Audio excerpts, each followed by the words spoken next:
Hello guys, umeze mute? Nizera ko muri amahoro, nizera ko meze neza kabisa. Ibyo sari ruzungu nk'ibisanzwe ni Blessed Family TV. Niacha nanyu mukunda muri benshi, niacha no yanyu itabatenguha, niacha ni bakubita imyidagaduro ya danje kabisa. Twebwe tugira amatiku dukora ibintu byose ruzungu kabisa. Ni ruzungu ni wanene. Uyu munsi rero ngize amahirwe mpuye n'umusuperstar. Umusuperstar avuga ngo umusani Chinja uwa rero dore kabisa. So guys, ni umutumirwa mwiza muramukunda cyane, ni umwana mwiza. So nizwe mu magambo rero reka tumwakire atubwira amazina yiwe uko yitwa. Ewan umwanya niwe kabisa. Big man. Blessing Family. Yeah. Wagwan. Wanu watanzi majina ni Lichide Baba. Iyo ni majina ya kazi. Ariko wanu banzi neza ni Rugamba Espoir. Rugamba Espoir. Changu kuongeraho Master Plan. Yes. Yeah. Master Plan. Iyo ngiyo ni AKA yewe kabisa. AKA. Yeah, so Master Plan. Ni ukuri mbe na mbere turishimye ko twakiriye kuba uduhaye ikaze mu kazi kawe. Turishimye pe. Turishimye cyane. Ya biragoye ko wakwaproachinga umuntu ukaba wamusakuza kumusara mu kazi kiwe, ariko abenshi ntibabikunda, ariko ndabigushimiye cyane. Warumeze gute rero uyu munsi nshuti yanjye? Ngiye meze neza, ni nk'ibisanzwe. Tuba turi gusukumana na weekend. Yep. So bizi. Kabisa. Weekend urabizi nyine tuba twacanga mu turare ibyo byabaye byinshi. Akazi kabaye kenshi twagaze twarushe. No mugisha nayo ni blessing. Yes, it's a blessing. It's a blessing. Kabisa. It was a great my guy. So man, nukuri kuzina ry'Imana urasa neza pe. Urasa neza 100%. Ewan. Luku ni luku. Nguri kutagata. Nika warundi bazavuga. Nguri kutagata. Kabisa. No gushima Imana. No gushima nshuti yanjye. So guys, nuko mwabyumvise n'izi mu magambo, itwa Rugamba Espoir cyangwa se Chinja uwa niyo mazina yiwe. Chinja the Baba. Aha. Chinja, alikuwa waruzi maana ya Chinja? Nako nyizi. Ni style. Ukiingia Mombasa, unasema nataka unichinje. Si atuninyoe, nataka unichinje. Sasa nikaitambua ati byanga byakunda kakano byibuze kazakurura abantu bazatuma bibaza ngo gucinja kabisa. Nagaro kuniga abantu batategeza mu nukogosha Mombasa bazava ngo ni gucinja kabisa. So Lichide Baba, tubwira akazi kawe nakahe, dusobanurire, utubwire nakazi ukora. Akazi kanje ni bisanzwe ndogosha mu Kirundi aravuga nukumwa niko kazi nkora. Hanyuma y'ibyo ariko nyene urabizi muri iyi si kuyibamo Nairobi, urabizi nyene kari gucanga hirya no hino. Ikindi nkora ndi Master Plan. Sinabikubwiye ngo Master Plan? You are the Master Plan. Abantu bafite amafaranga batagira ikintu cyo kuyakoza. So urambwira nahita nko planingira business yawe, ukuntu warya ibiceri byawe, amafaranga yawe utabanje kwigora, ukareka kuyagumiza mu nzu. Yego. Ariko cyane ndi inzobere mu bintu byerekeranye n'amasaro. Yego. Abantu nibo mbahereza ibitekerezo.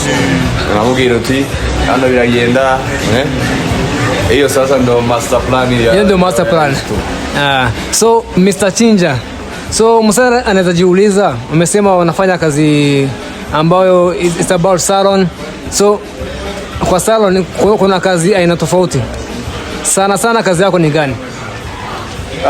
Ndogosha.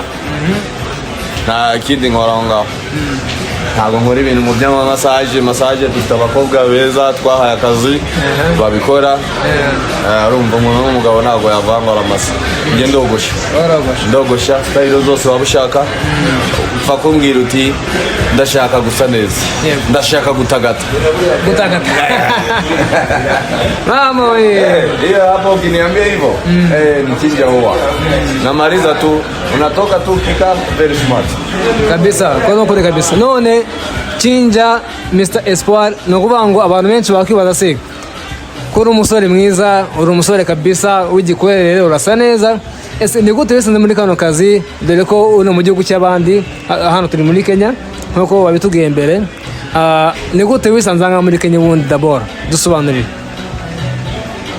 Ni inzira ndende, ngiye kubivuga ntabwo wabasha kubyumva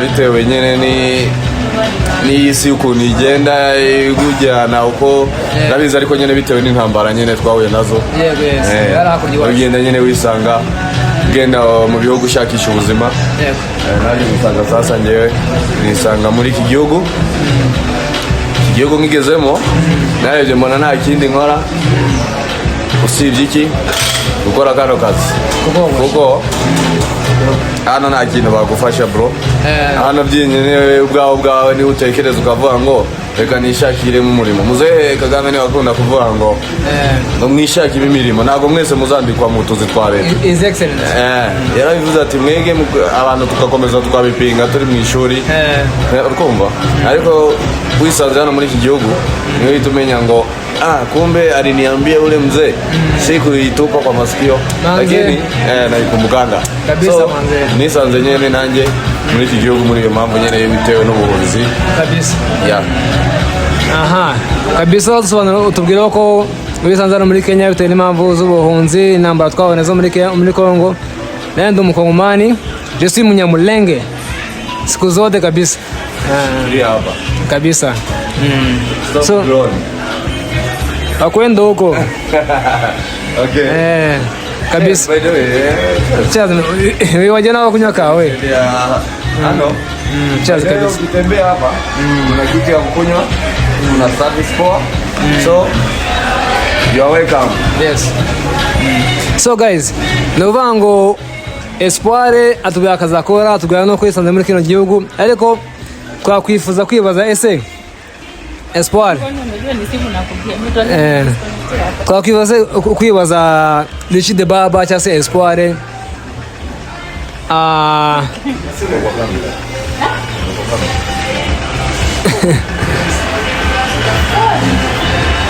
uyu ni umwe mu bakiriya ba Espoir yaje gufata telefone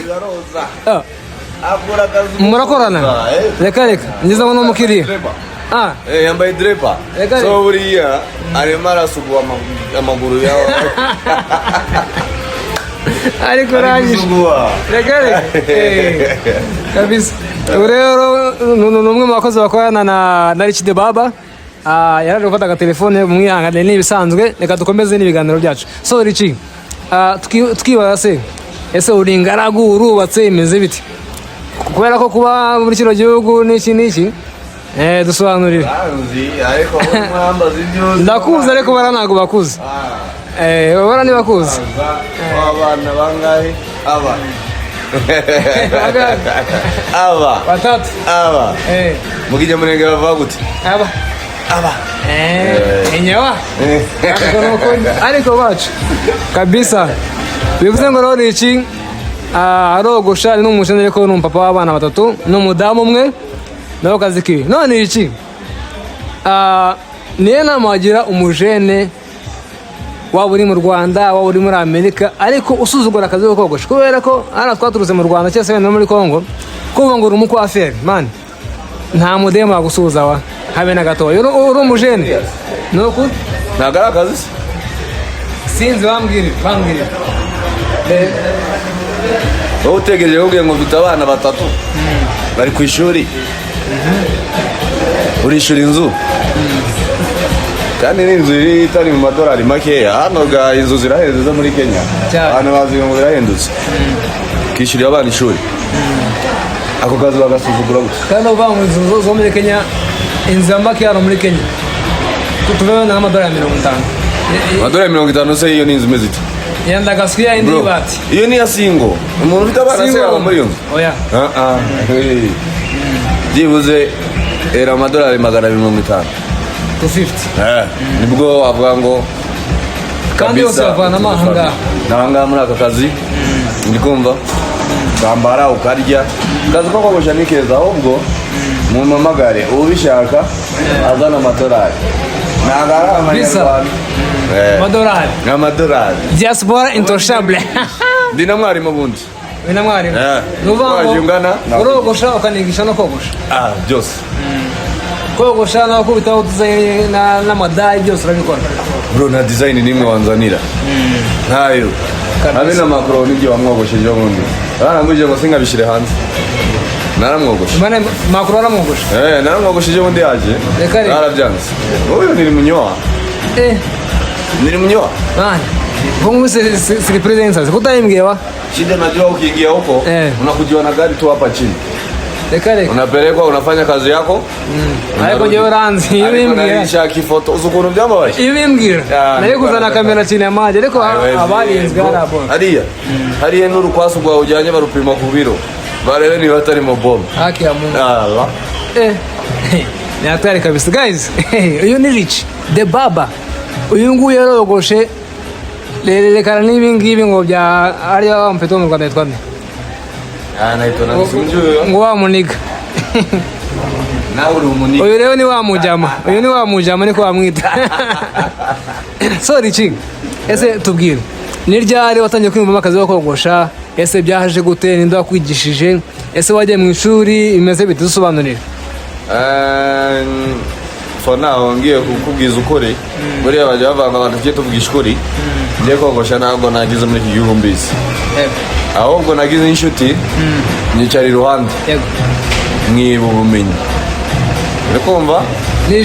N'ijisho gusa gutya kureba gahita uvuga ngo iki kintu reka gishire mu mutwe.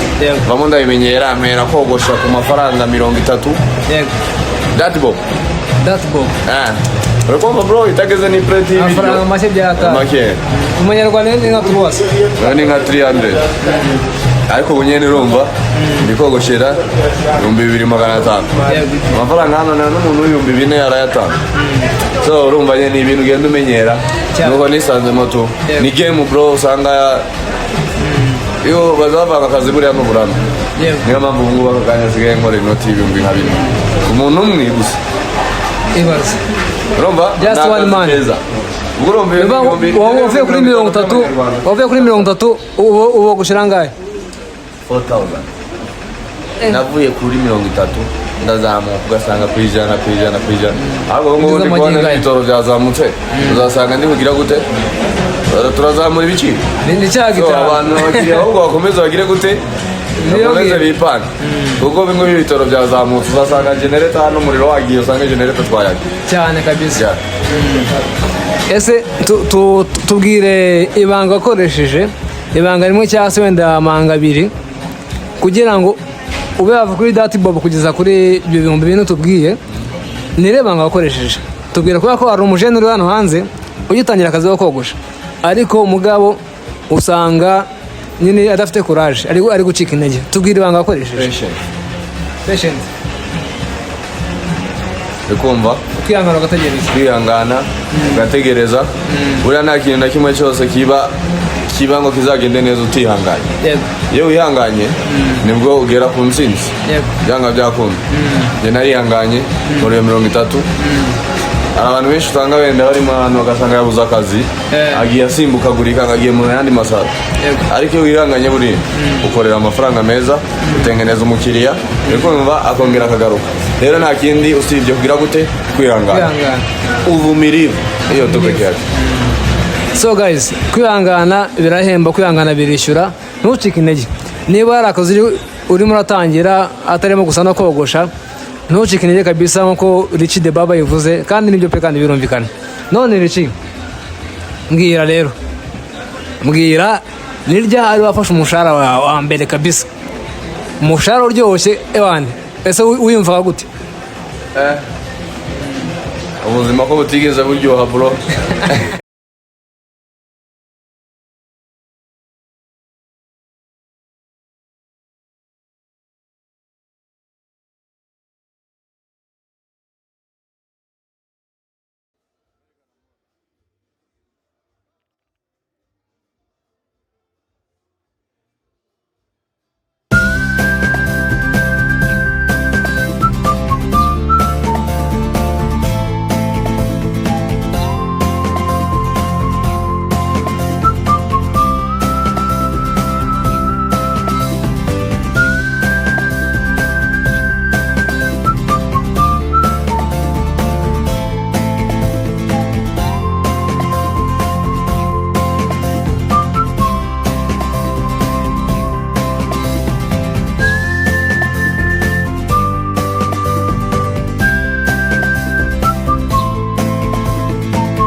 yagura iki de baba man ese muri kariyeri yawe nge mu bakinyozi ngewe nzi muri kano karere ka Nairobi baza muri babiri ariko urabizi uri number 1 wa mbere ni nzi wondozi ni wa mbere ni wowe nagerageje kwigisha ukabyanga oya naje mu munyamakuru wahisemo gufata urugambo urugambo kabisa none ese hari abo basi wazamuye nk'abangaye ku buryo wavuga cyangwa ukamentioninga abana muri uyu mwuga nazamuye muri uyu mwuga ni benshi cyane umvanyemo ngewe ngewe mfite abantu aka kanya nigishije kano kazi barenga 5 bazabaza bakambwira ngo thank you ngwino mugurire breakfast tuganire mubwire uburyo ubuzima bwakunze kubera iki kubera ikaramu yo kugira gute ya talent iyo ni ikaramu nayo ni ya yindi yawe ino ya yindi menya bazavuga ngewe namwigishije umuntu umwe utarenze 2-3 ngubu bari mu kazi neza kabisa nuba akazi ka kinyozi kagutunga kakoresha kakigisha abana nko babivuze buri kimwe cyose bro wanubaka ukagira gute wagura imodoka wagira gute nta kintu kimwe utakora so guys kuki mumva mushakazi bro ko mu biro gusa man come on akazi karahemba bro ko mukono byatari karahemba kabisa ukuntu usaba ukuntu wambaye men urasa neza kabisa asante bro kandi umusaza arogosha mugani wakinje musinga arogosha ndogosha ndamwa ariko biraryoshye niwe ndaramwa kabisa sorry chi tugana ku musozi just tubwire inama nk'eshatu zakuba ku rubyiruko rukiri muri rurishakisha je nama nagira ubwo ikintu nakuvuga dufite bene bacu bafite amafaranga yego ntabwo bazi ko investinga bakore business nk'izi ngizi hari igihe usanga agatekereza mwene waba uri muri Afurika yasize aho ugira ngo amuzamura aho garamuseka akamubwira ngo yabaye imbwa umuntu umusinzi umwara umogi uri kumva ariko ntabwo wagerageje byibuze umuhereza amahirwe yo kuvuga ngo ashakishe nabwira abantu bafite amafaranga beinvestinge abapeti bene wabo babatemo bakora akazi aho kuvuga ngo babaseke ahubwo n'abandi bajya bavuga ngo bajya babuyishyurira amazu ngo bafite ba sponsor babagira ati muduhe inoti jendi master plan uzahita uza ungane nkwereke yuko kijyo zihemba watunga benshi noneho ibibazo uri na boss imagine ngeneye cyonyine gusa guys mwumvise ba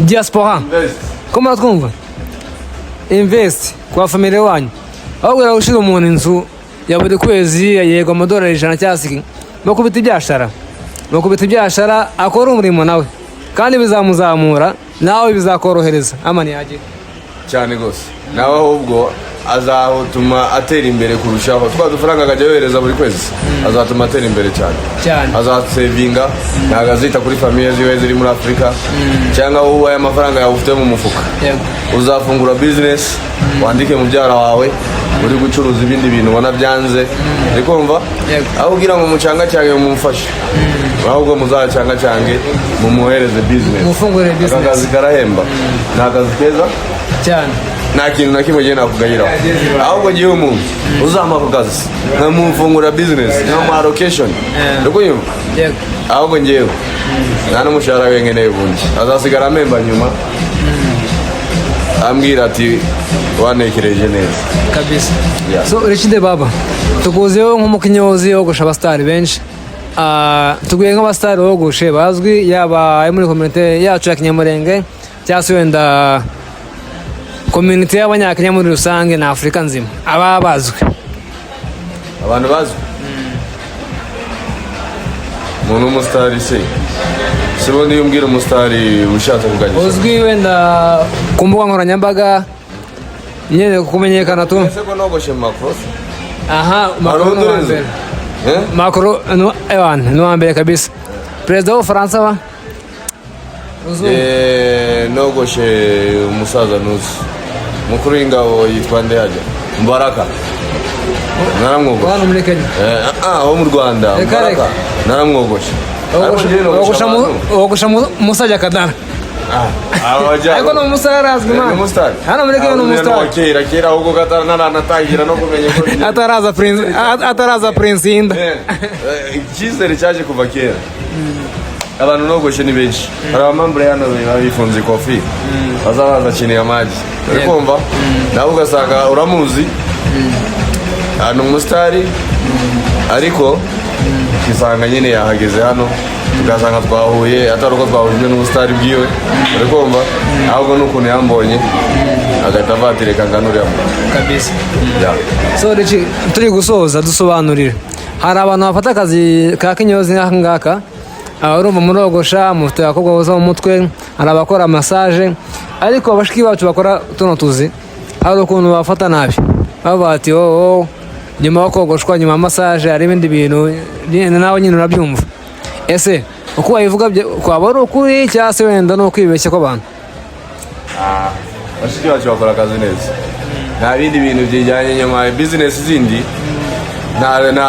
ntazo nakubwira ngo ndazizi abakobwa bacu ni abantu bafite umuco urikumva bakora serivisi neza urikumva ni ahantu usanga badafite kubijagarara cyane ahubwo n'abanyakenya bazambaza ati bene wanyabundi ati ni abantu bameze ukuntu ugashatse kuvuga ngo abo wazi ngo barirya ahubwo ni agaciro baba bihaye urikumva ku buryo wenda ngo ntibateshe umuco wacu agaciro ugasanga bifata neza ntangira ngo ese bashiki banyu ngo mwege ngo barongorwa namwe ngo nta wundi muntu wabashaka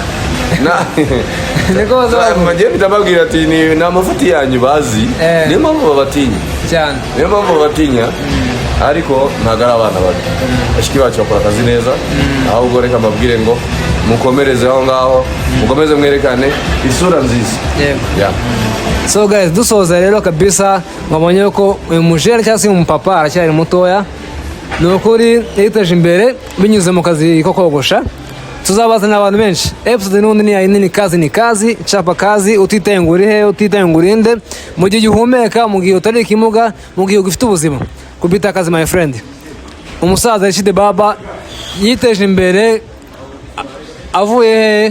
avuye muri DRC azari impunzi ariko ntiyabyitaho arabata ngiye ngomba gukora no mu Rwanda babwire no mu Rwanda nawe yarahanyuze hose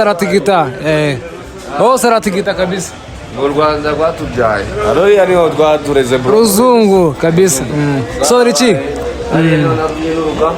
niyo nakiri n'ubwenge aho so ijambo ry'umusaza sibarabwira cyane kabisa umusaza yanaye makana yiteza imbere so Richi rero dusoza tubwira ahantu Baba Shop yanyu iherereye cyangwa se ukoreramo ayiherereye ndetse unatukubitanye n'akanamba ka telefoni hari abazareba kino kiganiro hari aba diaspora cyangwa se abatuye muri Nairobi abatuye mu Rwanda aho waturuka hose yaba ari mu Rwanda mu bihugu byo hanze ukazana muri Kenya uzazuzukira ngaho kwa Rashid Baba reka tubwire imyirondoro y'abakorera ndetse yanambuza telefone guys akazi gatuye ahantu bita muri Donholm wahita usacinga ukandika Greenspan Mall iri first floor uramutse uri area y'umoja na hehe waje mu Greenspan baguhereza destination you are welcome namba yanjye ni 0726.171.7 wamamagara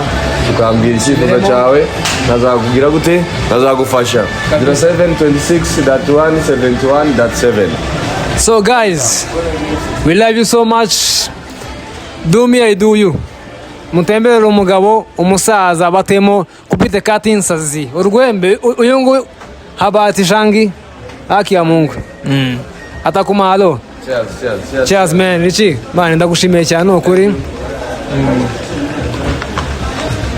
ndagushimiye iyo dusoje rero tubwira atumirwa wacu bakavuga ngo subscribe share and comment peace